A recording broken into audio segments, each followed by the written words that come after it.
دنیای سینمایی مارول داره برنامه‌ریزی میکنه که یه ریبوت کامل رو با یه داستان حماسی و استخوندار انجام بده. نمیدونم چرا، ولی داستانش قراره با دومزدی شروع بشه و به سیکرت وارز ختم بشه، جایی که با نابودی تمام گیتی سیستم چند جهانی دوباره از اول شروع میشه. ولی ما تا همین لحظه دقیقاً راجع به این فیلم چی میدونیم؟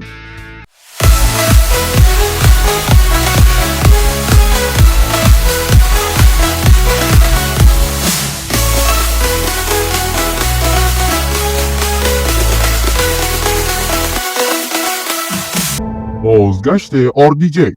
رابرت دانی جونیور پس از دریافت جایزه اسکار گرانتر از همیشه به مارول بازگشت.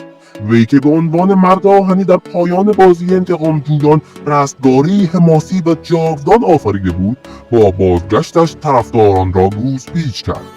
برای اطلاعات کاملتر بزن زیرش.